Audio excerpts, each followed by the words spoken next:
Hey there, Monday Movie Club fans. This week, Annie made us watch Tom Cruise's first outing as Ethan Hunt in Mission Impossible from 1996. I'm Frank Gaffney. Here with us is Fenster, who has the original series up on his board. Annie King, of Whose course. birthday is today? Happy birthday! Oh, Happy wow. birthday, Annie Happy birthday. King. Amy, and with a potential cameo appearance by Cringer. And Mark Wotis Gardner, who has Tom Cruise hanging from the ceiling. It's a good shot. All right, Annie, you chose it. Why Mission Impossible? After all this time with you guys, I realized that I really like movies that have like a twist in it and like spy movies, adventure movies kind of thing. And this was, Tom Cruise's first one, so I thought we'd go back and watch it. And I had never seen this. I had never seen any of these movies. I know, right? But is this a remote dropper? No, I haven't seen it in forever. Oh, okay. Yeah, I haven't seen it in a while, so it was fun to watch it again for me. All right. So Tom Cruise is an American agent who's under false suspicion of disloyalty. Now he must discover and expose the real spy without the help of his organization, the Impossible Missions Force, IMF. Of course, based on the TV show from the 60s. But this even felt a little dated being 1996. I mean, there were some things I was saying the tape, and then the smoking. Of course, it had a self-destruct, and the computers from 1996 and computer disks. Remember the disks? And what email system was he working on? Because it looked like some weird version of AOL or something. I have that as a note. That is not the way email works. Yeah. Not even in 1986. Yeah, exactly. Whoa. It's IMF email. They have their own system. Sure. Oh well, there, sure. And but Tommy's made himself a nice little franchise there. Number 7 is coming out this summer. And this movie is not even in my list of 1001 movies I have to watch before I die. So now you made me watch an extra movie. Thank you. And now you can die. Now you can die. And I was very surprised to see that it was directed by Brian De Palma. I'm like, oh wow, this is going to be. And then I was like, oh, what happened? It's a little disappointing there. The least De Palma movie ever made. Yeah, I'm like, you could have hired anybody to do that. How the mighty have fallen. He just took it for a paycheck. But I read too that he actually wasn't even talking to Tommy by the end of the movie. Well, it's not so much that he actually did take the paycheck because he was in the middle of divorcing his third wife at the time. Yeah. So right. He had so much going on, he didn't bother with directing and directing, doing anything other than thank you for the money. You can look at the movie. Yeah, because obviously Tom took over. Yeah. And the script, Robert Towne and David Koop. Yep. How does he say it? I don't know. So they spent bucks for sure on it. And the film grossed $457 million worldwide, making it the third highest grossing film of 1996. And the dance rendition of the original theme song, which was remixed by Larry Mullen Jr. and Adam Clayton from U2, it became a top 10 hit and was even nominated for a Grammy Award. So, I mean, I definitely remember this movie being a very big part of 1996, but somehow it escaped me. So we have Jon Voight, who I guess he was still a little bit of a name in 96. I don't know. I was so excited. I'm like, oh, Emilio Estevez has a job. And then I was like, well, maybe it's not him because it looks like him kind of. And then oops. And Kristen Scott Thomas, she actually looks like Danielle in this movie. Did you notice? Look at it again. I'm like, wow. Danielle she had a brown wig on. This would be Danielle. And then who's the actor who played Kittredge? Because I thought this, if he's the guy who's, No. the spy, then he's gonna be a big thing. And then I'm like, I don't recognize him. So, Huh. hello, that is quite the close up. Yeah. What I does he think remember is going his on right name. now? It's the window. Henry something. Henry Kazari. Henry Kazari. Kearney. I remembered his name, but I didn't know why. And then when I looked him up, it said he was from Ice Castles. And then I thought, why didn't I put Ice Castles on my list? I love that movie. Because we have enough 12-year-old girl movies. Thank you. And those are from Mark. So in the first half hour of the movie, everybody dies. And then when Tommy's on the phone, he goes, "You're in Prague?" I'm like, okay, then there's something rotten in Denmark. So the other thing that made me titter. Oh, I'm sorry. Prague's not in Denmark, right? I don't know from maps. So when he said we're gonna have some serious blowback, and then he went, "We have penetration." I'm like, porn movie, or made me giggle.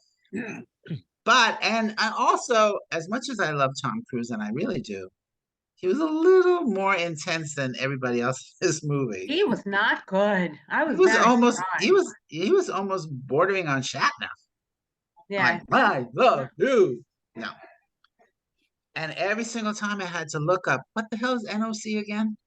NOC? NOC. Non-operative. Non-official cover. Yes. Non-official cover. I'm like, oh my God. And then we get to the scene that's up on the board there, and that's been parodied a million times, Tommy hanging from the ceiling. It really was a brilliant scene. Brilliant. And the mouse showing up, excellent. And dropping the knife, oh my God, brilliant. The one drop of sweat, oh my God. Everything about that scene was fabulous. Fabulous. And Right. the silence. I love the silence of it Yeah. all. Good point. Yeah. But you know what? 2 scenes does not a movie make. The other scene that was fabulous, of course, was that whole thing with the train. Ugh, Oh my God. Oh my God, it was so Hated great that with scene. him with his cheeks blowing back. It was great. Well, going back to this fabulous sequence, why was Jean Reno holding him manually just by himself? I'm like, there must have been a better way to keep. I mean, Tommy's not a big fat girl, but still, there could have been something else they could have figured out. Poor Jean Reno trying to hold Tommy up. Well, I think it was set up on a pulley and a lever, but when the rat came, it fell off that, and so he lost that extra, the help, I guess you can say. So that's why it was struggling at the end there. Somebody just walked in and went, "What is he? Who is he talking to? What's going on in there?" What do you mean, Alright. someone? How many people do you have in your apartment? There's 12 people here. Oh, okay. It's a Yeah. Are you in a 5-bedroom house. closet? 5-bedroom, yes, 12 people. Are you in a closet? We're sleeping in the maid's quarters. Yeah. All right, so then and then of course the whole time you're thinking it's Kittredge, and then no, of course it's not. And why else did they hire John Voight, right? Was he still Because Peter Graves refused to do it. was he still a thing in 1996? Who John Voight? remembers? But yeah, so Peter Graves, they asked him to be in the movie. How old was he at this point? He was old, but they wanted him to play Jim Phelps, and he read the script and was like, Phelps wouldn't be a traitor. Phelps wouldn't do this. Phelps, he's like, so no, thank you. They actually wanted to bring back everybody from the original series and kill them all off in the opening sequence. That would have been brilliant. Every one of them said no because of Every one that. of them said no. In fact, I'm blanking on his name. Martin Landau. No, not Martin Landau. Greg Greg Brown, Morris. Greg Morris. Greg That's right. Morris. When he went to the premiere of the film, he walked out. he was like, But this is we're missing we're missing the girl. What's her name? She's married to Martin Landau. Barbara Payne. Yeah, your shoulder's blocking her. And who's there you go. who's the guy? Oh, he's the one who was naked at Playgirl. What's his name? Peter Lupus, I think. Lupus. Yes, he has lupus. Okay. Um. So yeah, I don't. We kind of watched the show. I kind of remember it, and definitely with the pulling off of the faces and stuff. But Joel, is it close to the original show? Yeah, yeah. I mean, it's got some of that. I think it's just on a grander scale. You know, the original series dealt a lot with the Cold War aspect of things, which obviously didn't exist anymore in 1996. I think Tom also took a little bit of page of that whole thing with the Top Gun Maverick, with them fighting a no-name country. It's like, Yeah. he just needed a reason to do it, and he just made it up. Yeah, no, it's definitely easier to do that at that point. So Did everybody catch that Maverick was one of the names on the knock list? No, Yeah. I read that after. I was like, I saw it. I was like, oh shit, I never noticed that before. that's funny. Yeah. And then, of course, at the end, the stewardess brings over these. What did she bring over? These movie things. What kind of cassettes were they? They were just old. I'm trying to remember the format. They're like, Yeah, it was very funny. not mini DV, but they did it just to harken back to the old show where it's like this cassette will Yeah, of course. But I had never seen that format of movie, whatever it was. It's like a little cartridge that, like, it looked like an 8-track tape. I don't know whether you actually had those on airplanes at the time, but Obviously, and then you put it in and watch the screen. And then, of course, when she went, Aruba, perhaps, and he was like that, setting up MI2. Does MI2 take place in Aruba? no. Oh, wow.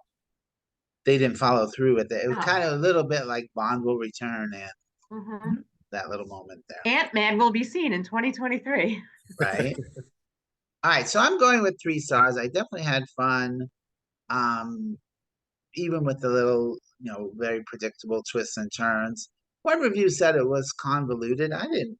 It seemed pretty straightforward to me. I didn't really feel it was convoluted. So lots of special effects and yeah, but it was fun. And like I said, those 2 sequences, I was really, watching very wide-eyed on my little computer here. Yeah, I got 19 inches. That's a lot. Sorry. And had you seen it before? No, I had never seen it. Of course, I remember it being so big and everybody loved Yeah. it. I never saw the TV show because, when it went into syndication, I guess in the 70s, I was like 5, 10. Certainly not the audience for that show, so I never saw it. So it was fun going in completely, blank. But I mean, of course, I knew about the Will Destruct and all that. Anyway, I didn't really, of course, take notes. One of the things I hated was the Brian De Palma, or not him, I guess, the director of photography and his camera work and his shots were like, okay, sir. I And he think would that talk like was the. hated that. I think that was the Brian De Palma contribution, that you would be like talking I like this. so remember that in other movies trying to be all film noir, and you're like, yes. I hated that. Stop. And like I think I remember there was slow motion stuff. I'm like, let's move on. The train sequence was brutal. I just hated it.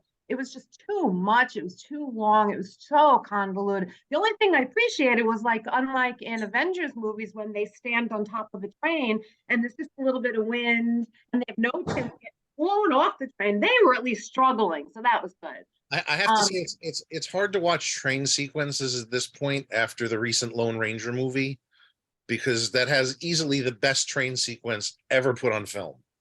Oh yeah. And by recent Lone Ranger movie, you mean from the 1990s? Yeah, with Johnny Depp. No, from like 2013. That was 2013. Just go watch Bullet Train with Brad Pitt. Just came out last year. That train goes pretty fast. Yeah, but that was convoluted to me. Oh, well, there you go. And I was going to say something else. What I didn't read about convoluted, Frank, from all the critics. I read it was hard to follow. And I'm the first one to go. I didn't know what the hell is going on. And I didn't really find it that hard to follow. Yeah, I didn't either. I surprisingly liked it a lot more than I thought it would. And in fact, I ended up watching yesterday, I watched MI2. And there was So that's how you knew it wasn't Yeah. Aruba.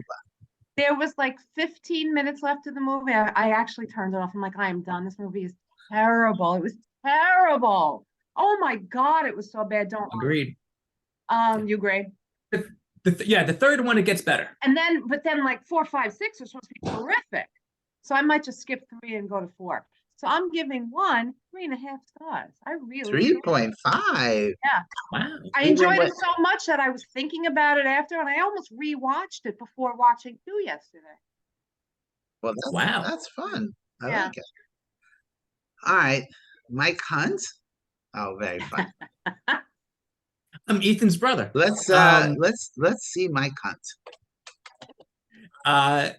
Well, first of all, Amy, I'm surprised. That's great. I'll start off. I'm giving it 3.5 stars too. I've always loved this movie. I'm pretty sure I saw this in the theater, but I've definitely seen this a good 8, 10, 12 times. Not a remote dropper for me either, but I do enjoy it. Mike, sorry, would you mind taking off your glasses while you talk? My real glasses. Yeah. Well, while he's doing that, I gotta say the scene behind him, like you all said, that would be a remote drop for that scene. And what I loved the most was the silence, like I said, it was just so well done. Yeah. Okay.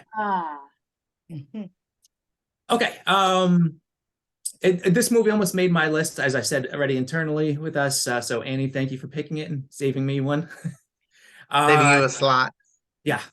It's fun and it's high octane action, and that's a Mark movie. I love this. I'll start with my nits though, especially now watching it now that I am again more mature And sophisticated. I think it's also being part of this movie club. I'm being a little bit more critical. So the entire premise of Ethan getting the real knock list, breaking in to get the real knock list for Max, only to never wanted her to get it because it would obviously put them all in danger. Couldn't you have just fabricated one? You have a Luther right there who can just make up something. You already have one of them. Yes, So I but don't know. you don't get the Well, he scene had to. behind you. Of course. Yes, he And had, but he that's- had to retrieve the real one, so it wouldn't fall in nefarious hands. No, he didn't. He stole it from a secure location. He was the only one who could do it because he planned it. So if he didn't get it, it would never be out there. I just thought that was contrived in the sense that this whole scene, it was fantastic, of course, but the whole premise, whatever. 2 things at the end: Jim casually shooting his wife, who just showed a little bit of disloyalty, and punching Ethan in the face, the guy who wants to take him down and has the ability to take him, and then walking out on top of the train. You'd shoot him. You wouldn't shoot your own wife, or you shoot them both. It was just a little silly. Again, I never noticed that. Never really cared about it Good before. point. Yeah, right. I was like, wait, that's dumb. Yes, but Ethan was like a son to him. Couldn't shoot him. When you could shoot your own wife, come on. Sure. She's a bitch. And how would Ethan have a perfect replica face of Jim? You need a mold. He has no resources now. It would be impossible. So again, never really thought of that before either. Did you Wait a not minute. read the title? Yeah, hello. Mission Impossible. Yes, you Yeah. just said it would be impossible, and it's Mission Impossible. So And it was. Fine. Some of the But they technology- really, that visual effect was very nice. Of Yeah. him ripping in his the, head in the off. very beginning too, and then when he was the Yeah. senator. Yeah. The senator you could see right away, but the opening Yeah. scene, if you didn't know that was Tom Cruise, I don't think you would have known that was Tom Cruise. Yeah. If you know what I mean. Because I don't think that was Tom Cruise. I think the senator obviously was, but Yeah, and that then that was last another minute, Right, last right. minute, like Um, like the Michael Jackson black and white video, just morphed into. some of the tech was so outdated. Like, I mean, send jamming signal. I love that. It was ridiculous. We already talked about email. Having said all of that, I love every minute of this movie. The entire break in the Langley, of course, I don't need to go over that again, but how has that? I never watched a second of the original show. Was the whole like narration with the music and then, the the way that he narrated it and then it went into real time and they were doing it. Is that something that they did on the show, or was it just created for this movie? No, they kind of replicated a little bit of what the show did at times. So, you know, it's Okay. yeah. But I feel like the whole explaining the mission and how impossible it is, and then doing it while they're doing it, that was you know, a parody in Charlie's Angels, and in Ocean's 11 that they do the same Yeah, exact well, thing. it was a staple of 70s TV shows in Yeah, general. and the spy genre. Yeah. But then this, You know, so I- much of it too is that you have to remind the audience of salient points, otherwise they're like, what? But I guess So- I would say that this probably elevated that to a certain level, right? That was never done Yeah. this well before, because this scene, as you said, that's the money shot of the whole movie. The bullet train, fantastic, and I actually really enjoyed that quiet scene between when Ethan and Jim meet up after Jim is supposedly dead, and then Jim tells him that it's Kittredge. I love that back and forth, and how Ethan, they explain it to us, the audience, because I've said this before, I say it again. I'm a complete moron, especially when watching certain murder mysteries, Joel. I need to be told, hey, you know, I'm the killer, or else I'm getting it wrong. So the way they explain it to the audience, while Ethan still, you know, tricked Jim into thinking that he thought, because they're telling you it was Jim right there, but he doesn't give it away. I love that. Yeah, What but you else? could see Tommy is like, He's figuring it out, but he's telling, and then he changes as you go along. No, wait, you could have still done that, and then it shows Jim doing it all. So I just, again, I really appreciate that. Was that And before yeah, or after he saw the Chicago hotel in the book? I think it was after. It was He after, kinda 'cause already, then he knew.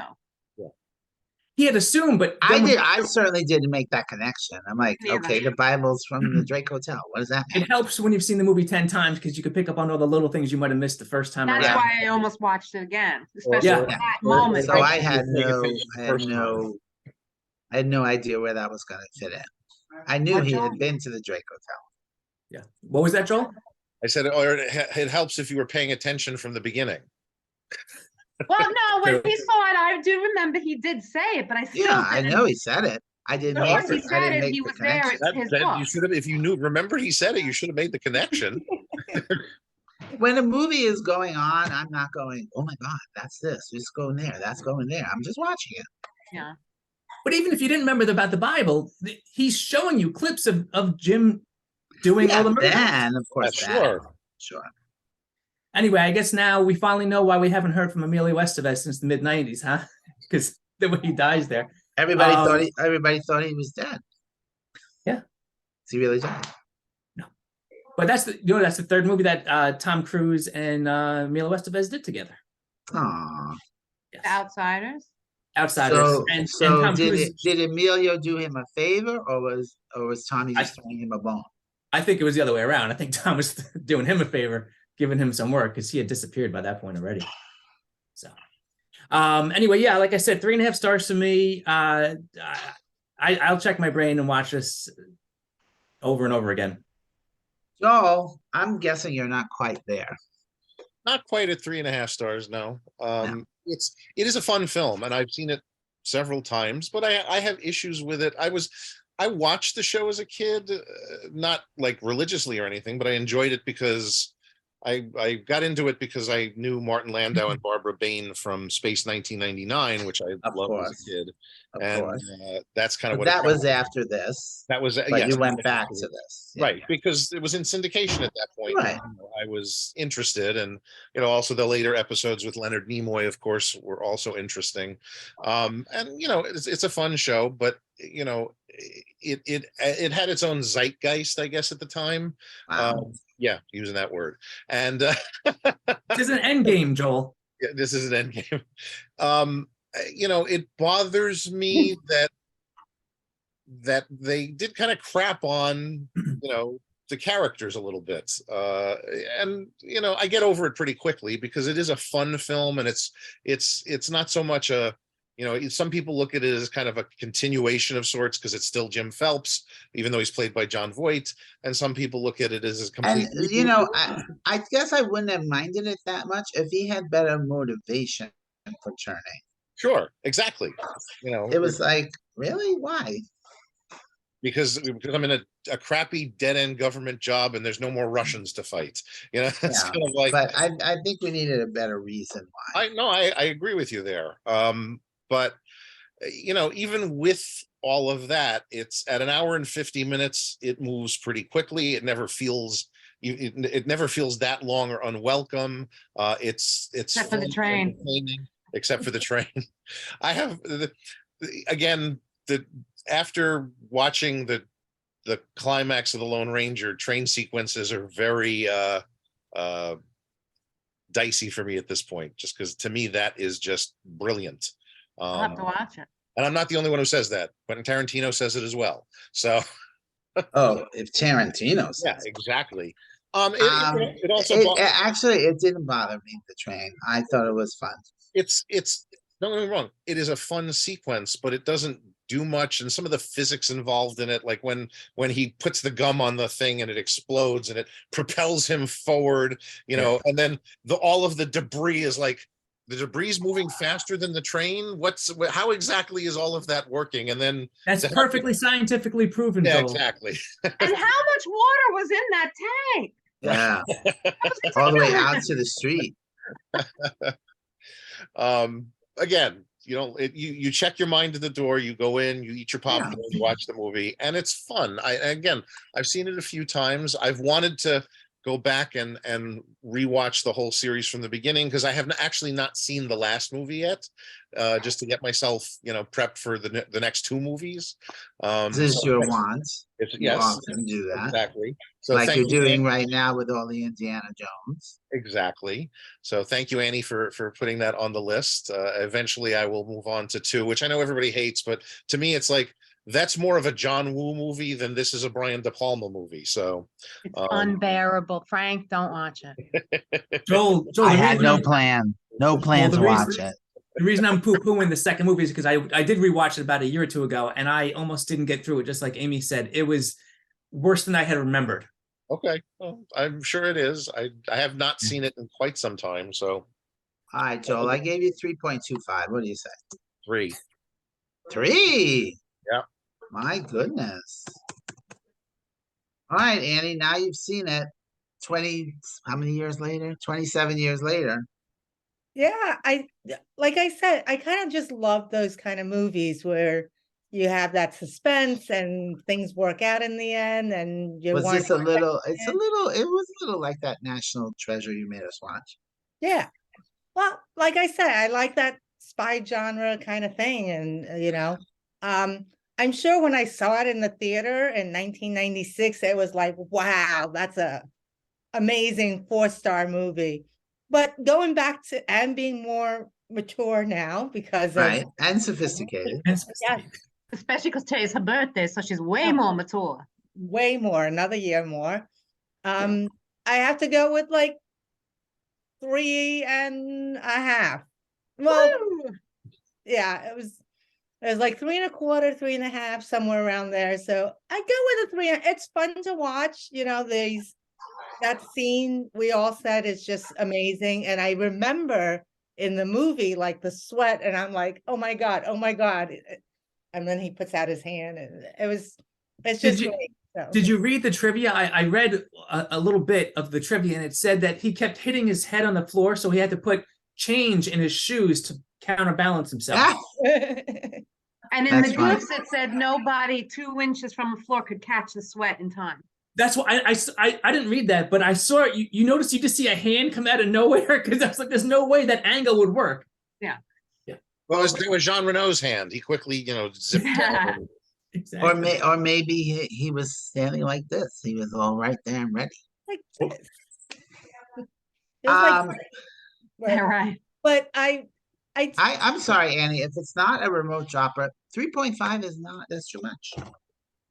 It's too much. well, you know what? I don't think it comes on very often. Oh, sure.